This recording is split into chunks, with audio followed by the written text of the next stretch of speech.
Sénégalais pourrait-il annuler ou reporter le Grand Magal, qui est un rassemblement, un pèlerinage religieux extrêmement important pour la communauté mouride? Alors oui, il est vrai que l'État sénégalais vient de remettre en place des mesures qui sont assez strictes pour lutter contre le coronavirus, notamment avec l'interdiction des rassemblements sur les plages, sur les terrains de sport et dans les lieux publics. Donc on peut se poser la question, surtout que le Grand Magal regroupe chaque année plus de 4 millions de disciples mourides dans la ville sacrée de Touba pendant plusieurs jours. Le risque de propagation du virus, il est donc très sérieux. Certaines personnalités demandent alors l'annulation de ce pèlerinage ou tout du moins remettent en tout cas en question sa tenue.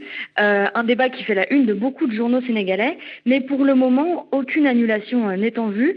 Et c'est de toute façon le khalife général des Mourides, qui s'appelle donc Serigne Mountakha Bassirou Mbacké, qui aura le dernier mot, en concertation avec le gouvernement bien sûr.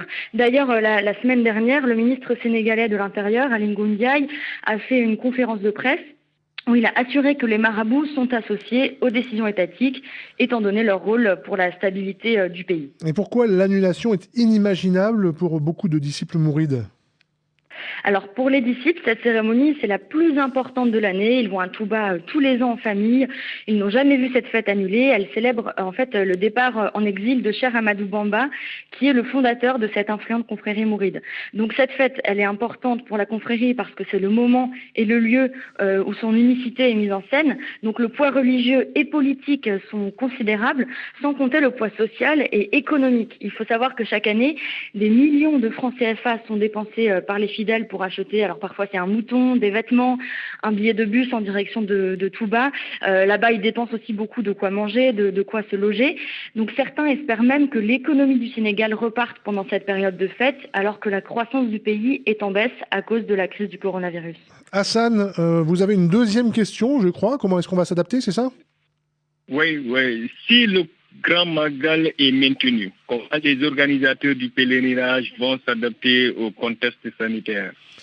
Théa Olivier, votre réponse? Eh ben, écoutez, la question, c'est effectivement plutôt de savoir comment ce Grand Magal sera célébré et adapté à la pandémie, qui est une réalité dans le pays, hein, avec plus de 250 morts et 12 000 cas positifs. Il y a eu aussi plus de 500 cas à Touba, qui était un foyer de la pandémie au tout début, au mois de mars. Donc le comité de préparation du Grand Magal s'est déjà réuni le week-end dernier. Ils ont discuté des modalités de cette célébration à venir pour l'adapter donc au contexte du coronavirus. Et à la sortie de cette réunion, le coordonnateur de ce comité, il a déclaré que le khalife général des Mourides recommande à tous les pèlerins de respecter scrupuleusement les mesures prises par les autorités sanitaires. Quelles sont les modalités envisageables? Alors, il y a plusieurs scénarios qu'on peut imaginer. Le khalife général peut appeler les populations à fêter le Grand Magal dans leur maison, chez eux, et que seules les personnes vivant à Touba puissent célébrer le Magal dans la ville sacrée. Un peu dans la même logique des restrictions d'accès à la Mecque en Arabie Saoudite. L'autre option, ce serait d'interdire les personnes vulnérables, donc les personnes fragiles qui sont donc vulnérables au coronavirus, comme les personnes âgées. Donc, on bloquerait l'accès à Touba pour ces personnes-là. Sinon, tout simplement, la dernière solution serait de laisser la ville de Touba ouverte aux pèlerins, mais d'appeler à un respect des gestes barrières très stricts en mettant par exemple des masques et des points d'eau avec du savon pour se laver les mains à disposition des disciples. Le khalife général peut aussi demander aux pèlerins présents à Touba de ne pas visiter les différentes maisons de marabouts ou de restreindre l'accès à la grande mosquée afin d'éviter les grands rassemblements à l'intérieur de la ville sacrée. Mais de toute façon, il faut encore attendre la décision du khalife général des Mourides dans les semaines à venir.